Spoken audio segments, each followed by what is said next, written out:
নমস্কার, আমি সুশোভন। আপনারা দেখছেন আপনাদের প্রিয় চ্যানেল অদ্ভুত অথচ বাস্তব। আজকে আমরা এমন একটা বাস্তব সত্য নিয়ে কথা বলবো যা নিঃশব্দে পৃথিবীর সবচেয়ে শক্তিশালী মুদ্রা অর্থাৎ মার্কিন ডলারের সিংহাসন কাঁপিয়ে দিচ্ছে। বিশ্বমঞ্চে একটা বড় পরিবর্তন শুরু হয়ে গেছে। এতদিন পর্যন্ত আন্তর্জাতিক বাণিজ্য মানেই ছিল ডলারের একচেটিয়া দাপট, কিন্তু ভারত এখন সেই পুরনো নিয়মকে বদলে দেওয়ার জন্য এক বিরাট মাস্টার স্ট্রোক খেলেছে। ভারত সরকার এবং আমাদের দেশের আর্থিক পরিকাঠামো এখন বিশ্বমঞ্চে এমন এক অবস্থানে পৌঁছে গেছে যেখানে দাঁড়িয়ে পরাশক্তিগুলো ভারতকে আর উপেক্ষা করতে পারছে না। কিন্তু কি এই মক্ষম চাল?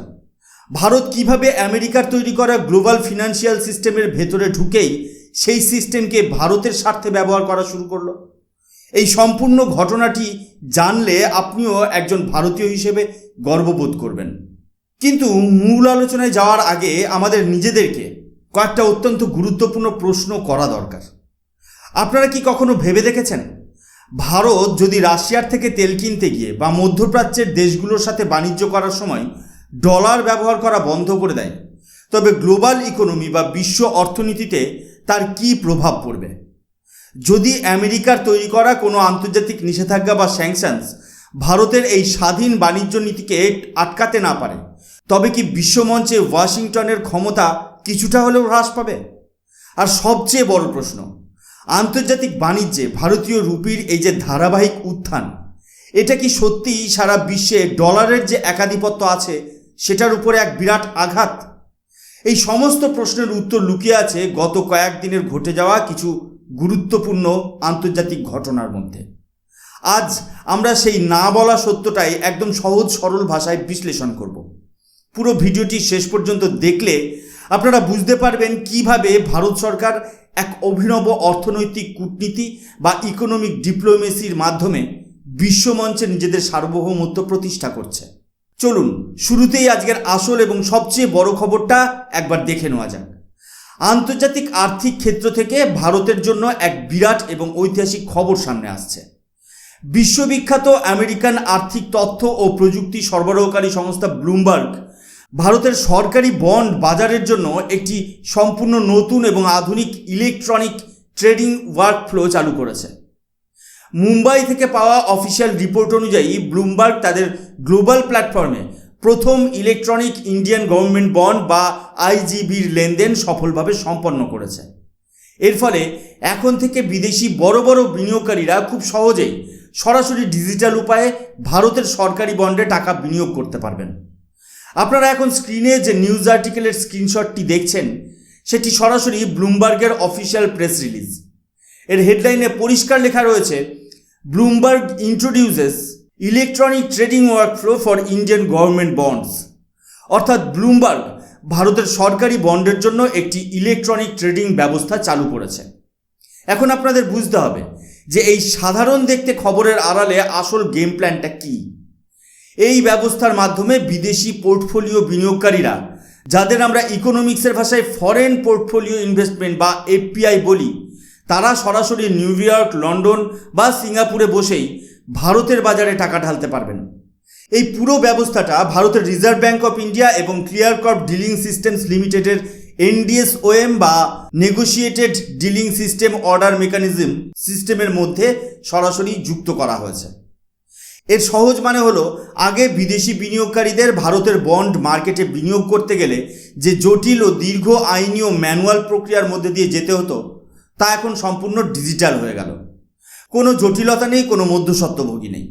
সরাসরি আমেরিকার ওয়াল স্ট্রিটের বড় বড় ফান্ডের টাকা এখন ভারতের সরকারি তহবিলে চলে আসবে। এটি ভারতের অর্থনৈতিক ইতিহাসের এক বিশাল মাইল ফলক, কারণ এর মাধ্যমে ভারতীয় বন্ড মার্কেট এখন গ্লোবাল ফিনান্সিয়াল মার্কেটের সাথে সরাসরি যুক্ত হয়ে গেল।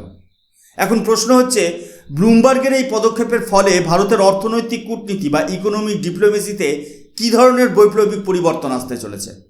ভারত সরকার কেন এই বিষয়টিকে এত বড় জয় হিসেবে দেখছে? চলুন একদম সহজ ভাষায় বিষয়টির গভীরে কূটনীতিটা বুঝে নেওয়া যাক। প্রথমত আমাদের বুঝতে হবে সার্বভৌম বন্ড বা গভর্নমেন্ট বন্ড কী। যখন কোনো দেশের সরকারের দেশের ভেতরের পরিকাঠামো উন্নয়ন, যেমন রাস্তাঘাট, হাইওয়ে বা ডিফেন্স সেক্টরের অগ্রগতির জন্য বিপুল পরিমাণ টাকার প্রয়োজন হয়, তখন সরকার বন্ড বা কোনো ধরনের সিকিউরিটি পেপার ইস্যু করে বাজার থেকে ঋণ নেয়। এতদিন পর্যন্ত ভারত সরকার মূলত দেশের ভেতরের ব্যাংক বা জনগণের থেকে এই টাকা ধার করত। কিন্তু এখন ব্লুমবার্গের এই নতুন প্ল্যাটফর্মের কারণে বিশ্বের বড় বড় পেনশন ফান্ড বা মিউচুয়াল ফান্ডগুলো সরাসরি ভারতের সরকারকে এই ঋণ দেবে। এখানেই লুকিয়ে আছে ভারতের মাস্টার স্ট্রোক। যখন মার্কিন যুক্তরাষ্ট্র, যুক্তরাজ্য এবং ইউরোপের বড় বড় পুঁজিপতিদের বিলিয়ন বিলিয়ন ডলার ভারতের সরকারি বন্ডে বিনিয়োগ করা থাকবে, তখন তারা চাইলেও কখনো ভারতের কোনো ক্ষতি করতে পারবে না। ভূরাজনীতি বা জিওপলিটিক্সে একটা কথা খুব প্রচলিত আছে, কারো ওপর যদি প্রভাব বিস্তার করতে হয় তবে তার অর্থনীতিতে নিজের অংশীদারিত্ব বাড়িয়ে দাও। যখন পশ্চিমা দুনিয়ার বড় বড় বিনিয়োগকারীদের টাকা ভারতের বাজারে আটকে থাকবে, তখন ভারতের অর্থনৈতিক ও রাজনৈতিক স্থিতিশীলতা রক্ষা করা তাদের নিজেদের স্বার্থে পরিণত হবে। বিশ্বমঞ্চে ভারতের বিরুদ্ধে কোনো বড় সিদ্ধান্ত নেওয়ার আগে পশ্চিমা দেশগুলো 10 বার ভাববে। আপনারা স্ক্রিনে এখন দ্বিতীয় নিউজ আর্টিকেলের স্ক্রিনশটটি দেখতে পাচ্ছেন। এর হেডলাইনটি লক্ষ্য করুন, foreign inflows, lower crude oil price push Indian government bonds higher. এই রিপোর্ট থেকে পরিষ্কার বোঝা যাচ্ছে যে গ্লোবাল বন্ডের ইন্ডেক্সে ভারতের অন্তর্ভুক্তি এবং এই ডিজিটাল ব্যবস্থার কারণে ভারতের বন্ড মার্কেটে বিদেশি টাকার এক বিরাট জোয়ার বা ফরেন ইনফ্লো শুরু হয়েছে।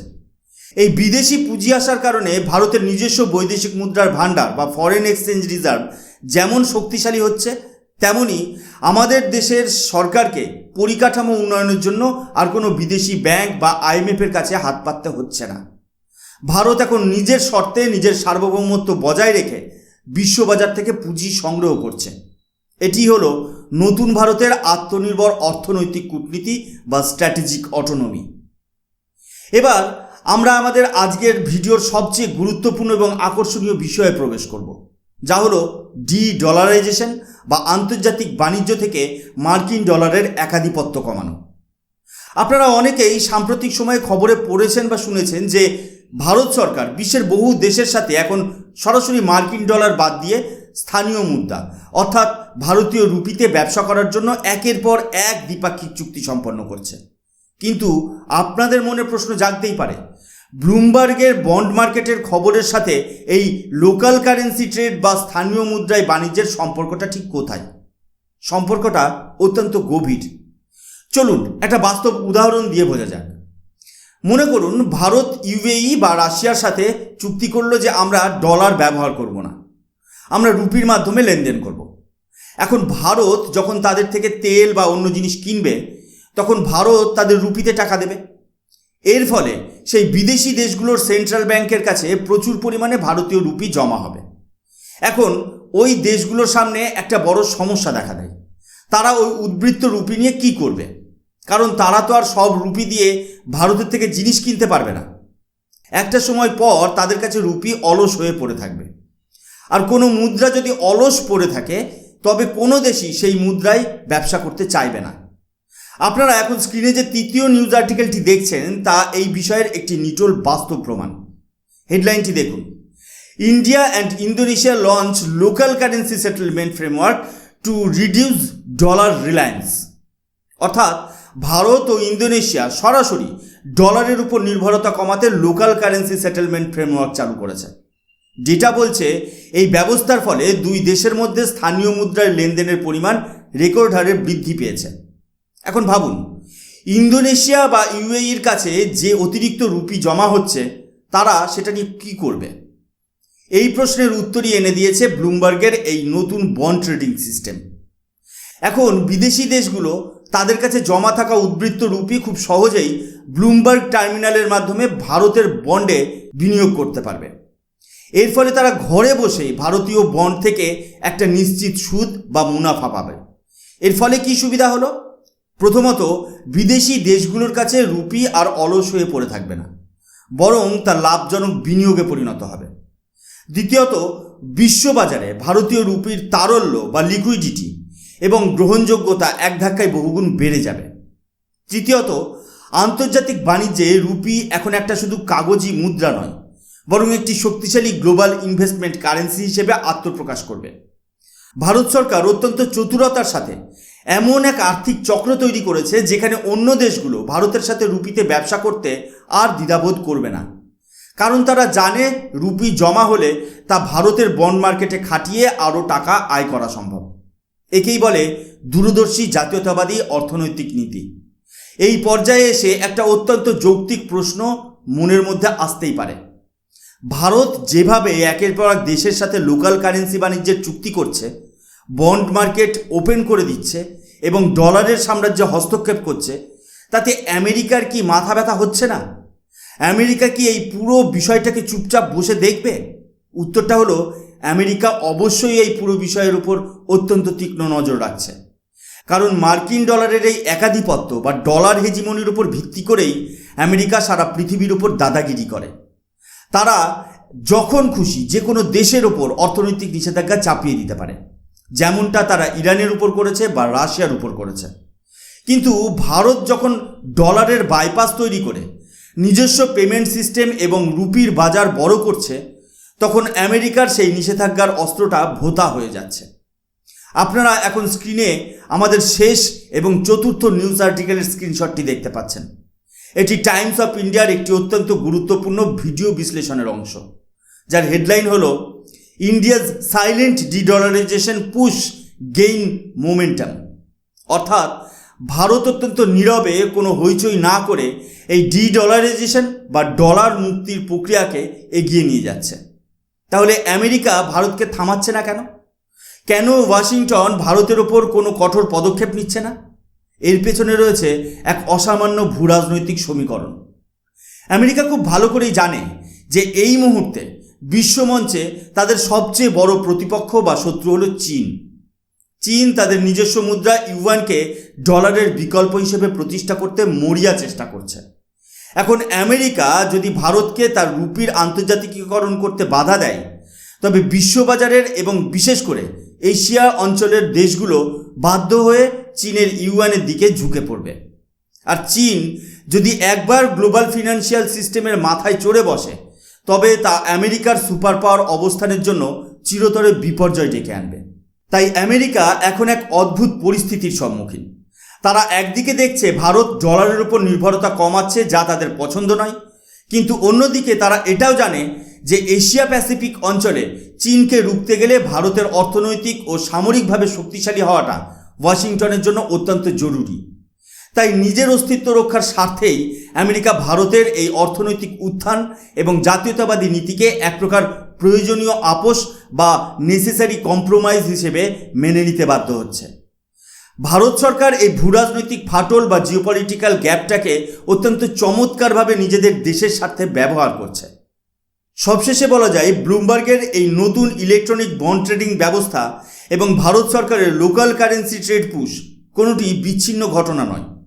এটি একটি সুপরিকল্পিত দীর্ঘমেয়াদী পরিকল্পনার অংশ, যার মূল লক্ষ্য হল ভারতকে একটি বৈশ্বিক অর্থনৈতিক পরাশক্তি বা ইকোনমিক সুপার পাওয়ার হিসেবে গড়ে তোলা। ভারত আজ আর 5টা সাধারণ দেশের মতো পশ্চিমাদের তৈরি করা নিয়মের উপর ভরসা করে বসে নেই। ভারত এখন নিজের নিয়ম নিজে তৈরি করছে। আমাদের দেশের নিজস্ব ডিজিটাল পাবলিক ইনফ্রাস্ট্রাকচার আজ এতটাই উন্নত যে ব্লুমবার্গের মতো গ্লোবাল জায়ান্টরা আমাদের দেশের অভ্যন্তরীণ সিস্টেমের সাথে যুক্ত হতে বাধ্য হচ্ছে। ডলারের একাধিপত্য রাতারাতি শেষ হয়ে যাবে না ঠিকই, কিন্তু ভারত যে বিশ্বমঞ্চে ডলারের একটি অত্যন্ত শক্তিশালী, নির্ভরযোগ্য এবং সার্বভৌম বিকল্প তৈরি করতে পেরেছে, তা আজ অনস্বীকার্য বাস্তব। আজকের এই সম্পূর্ণ বিশ্লেষণটি আপনাদের কেমন লাগলো তা অবশ্যই নিচে কমেন্ট বক্সে কমেন্ট করে জানাবেন। আপনাদের কি মনে হয়, ভারতীয় রুপি কি আগামী দিনে আন্তর্জাতিক বাণিজ্যে ডলারের সমকক্ষ হয়ে উঠতে পারবে?